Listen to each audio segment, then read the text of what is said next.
इडली आवडणार नाही असे बोटावर मोजण्या इतकेच लोक तुम्हाला सापडतील, पण ही अशी चवदार आणि मऊसूद इडली बनवण्यासाठी मेहनत देखील तेवढीच जास्त लागते. सोबतच इडली ही नक्की मऊ बनेल किंवा ती अशी जाळीदार बनेल याची देखील गॅरंटी नसते. तर या व्हिडिओमध्ये मी तुम्हाला तुमची इडली अगदी परफेक्ट आणि अशी या पद्धतीने जाळीदार आणि मऊ लुसलुशीत कशी बनेल याच्यासाठी खूप साऱ्या टिप्स सांगितलेल्या आहेत. तर व्हिडिओ शेवटपर्यंत नक्की बघा. असं चवदार सांबर आणि त्यासोबत अशी चटकदार चटणी देखील कशी बनवायची याची रेसिपी मी ऑलरेडी चॅनलवरती अपलोड केलेली आहे, त्यामुळे तो देखील व्हिडिओ तुम्ही नक्की पहा. तर या ठिकाणी बघू शकता इडली एकदम मस्त मऊ लुसलुशीत बनलेली आहे. तर चला इडलीचं बॅटर आपण सुरुवातीला कसं बनवायचं याची रेसिपी बघूयात.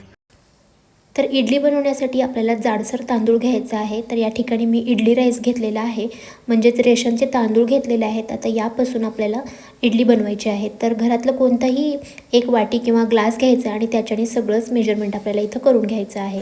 तर या ठिकाणी वाटीच्या मदतीने मी 3 वाट्या तांदूळ घेतलेले आहेत आणि 1 मूठ भरून मी या ठिकाणी साबुदाणा घेतलेला आहे.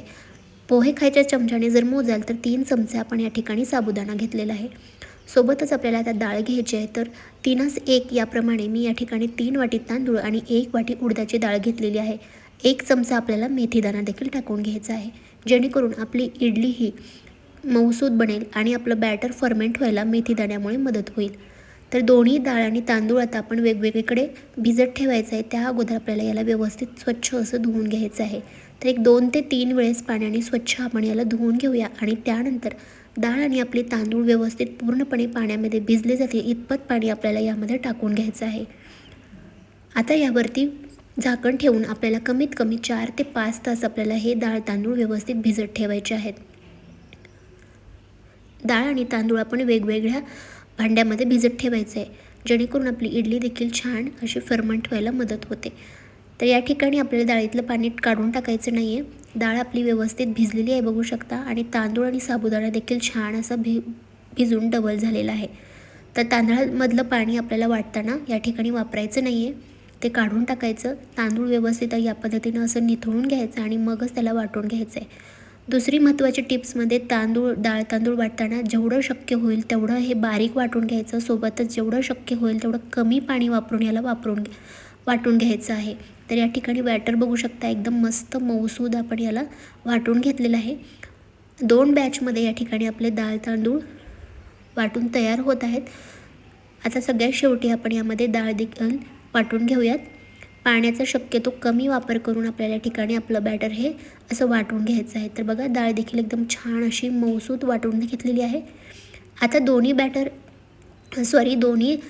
वाटून घेतलेल्या डाळ आणि तांदळाचं मिश्रण हे आता एका भांड्यामध्ये एकजीव करून घ्यायचं आहे आपल्याला. तुम्ही हाताच्या मदतीने किंवा चमच्याच्या मदतीने एकाच डायरेक्शनने याला 5 ते 6 मिनटं असं या पद्धतीने एकसारखं फेटून घ्यायचं, जेणेकरून व्यवस्थित असं हे फ्लफी बॅटर तयार होईल.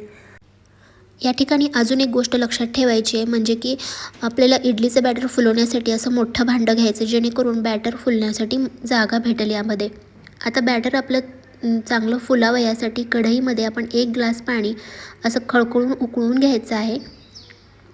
त्यानंतर गॅस बंद करून भांडं आपण बाजूला काढून घेऊया आणि इडलीचं जे यामध्ये आपल्याला ठेवून द्यायचं आहे, जेणेकरून याला गरम अशी वाफ भेटेल आणि आपलं बॅटर हे छान फ्लफी तयार होईल. तर झाकण ठेवायचं याच्यामध्ये कुठलीही हवा जायला नाही पाहिजे आणि यावरतून आपण एखादा सुती कपडा किंवा नॅपकिन या पद्धतीनं असं झाकून ठेवायची, जेणेकरून याला चांगली गरम ऊब भेटेल आणि आपलं बॅटर हे फुलून डबल होईल. तर आता याला 7 ते 8 तास किंवा जवळजवळ रात्रभर आपण याला याच पद्धतीनं असं भिजत ठेवणार आहोत. तर दुसऱ्या दिवशी बघायचं आपलं बॅटर किती छान असं फ्लफी या ठिकाणी तयार झालेलं आहे. मी तुम्हाला जवळून दाखवते. तर बघू शकता किती छान डबल आपलं पीठ हे फुलून तयार झालेलं आहे आणि मस्त याला जाळी देखील पडलेली आहे. एकदम जाळीदार फ्लफी असं या ठिकाणी आपलं बॅटर तयार झालेलं आहे. तर बॅटरची कन्सिस्टन्सी बघू शकता तुम्ही, घट्टसर आहे. याच पद्धतीचं बॅटर असलं पाहिजे. यापेक्षा पातळ जर असेल तर तुमची इडली ही फुगणार नाही आणि ती थोडीशी घट्टसर बनेल. तर चवीनुसार मीठ टाकून आता याला आपण व्यवस्थित फेटून घेऊया, मिक्स करून घेऊया. सगळंच बॅटर तुम्ही वापरणार असाल तरच यामध्ये मीठ टाकायचं किंवा जेवढं तुम्ही वापरणार असाल तेवढं बॅटर काढून त्यामध्ये तुम्ही मीठ ॲड करा. दुसऱ्या बाजूला आता आपण इडली बनवून घेऊया. त्यासाठी आपण इडली पात्रामध्ये पाणी आधीच गरम करून घेतलेलं आहे. पात्राला थोडंसं तेल लावून घ्यायचं आणि त्यामध्ये बॅटर टाकून घ्यायचं आहे. गॅसची फ्लेम मीडियम ठेवायची आणि फक्त 10 ते 15 मिनटामध्ये आपल्याला इडली या ठिकाणी वाफवून घ्यायची आहे. त्यापेक्षा जास्त वाफवायची नाही, नाहीतर इडली ही थोडीशी कडक होते. तर या ठिकाणी बघू शकता 10 मिनटानंतर आपली इडली मस्त तयार झालेली आहे. आता याला काढून घेऊयात बाहेर आणि 5 ते 6 मिनटं आपण याला थोडंसं थंड करून घेऊयात, जेणेकरून आपली इडली अगदी सहज निघेल पात्रापासून. किंवा चाकूच्या मदतीने तुम्ही थोडंसं तेल लावून या पद्धतीनं ही इडली काढून घेऊ शकता. तर पहा किती मस्त जाळीदार या ठिकाणी इडली तयार झालेली आहे. मस्त फ्लफी आणि जाळीदार मऊसूद या ठिकाणी इडली बनलेली आहे. बघू शकता तुम्ही. एकदम साधी सोप्या पद्धतीनं मी तुम्हाला बॅटर कसं बनवायचं आणि इडली कशी झटपट अशी मऊसूद जाळीदार कशी बनवायची ह्या सगळ्या टिप्स मी या व्हिडिओमध्ये तुम्हाला सांगितलेल्या आहेत. याचा वापर करून तुम्ही देखील या पद्धतीने अशी जाळीदार इडली नक्की बनवून पहा. तर या ठिकाणी आपल्या सगळ्या इडल्या अगदी सहज निघत आहेत आणि एकदम मस्त फ्लफी बनलेल्या आहेत. बघू शकता किती मऊसूद या ठिकाणी आपल्या इडल्या तयार झालेल्या आहेत.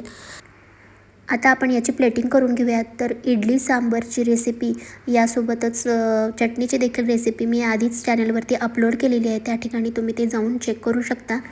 तर गरमागरम इडली अशी सांबरसोबत, चटणीसोबत किंवा नुसती जरी खाल तर एकदम मस्त लागते. एकदम मस्त अशी ही इडली तयार झालेली आहे. याच बॅटरपासून तुम्ही डोसा किंवा आप्पे किंवा उत्तप्पम देखील बनवू शकता. इतकं छान फ्लफी असं आपलं या ठिकाणी बॅटर बनलेलं आहे. सांबरची रेसिपी देखील मी चॅनलवरती अपलोड केली आहे, ते देखील तुम्ही नक्की बनवा. तर पहा एकदम मस्त आपली या ठिकाणी इडली तयार झालेलं आहे. रेसिपी आवडली असेल तर रेसिपीला एक लाईक नक्की करा. तुमच्या मित्रमैत्रिणींसोबत रेसिपी शेअर करा आणि स्वाद आपल्या मराठी चॅनलला देखील सबस्क्राईब करा. चला तर मग पुन्हा भेटू. तोपर्यंत धन्यवाद.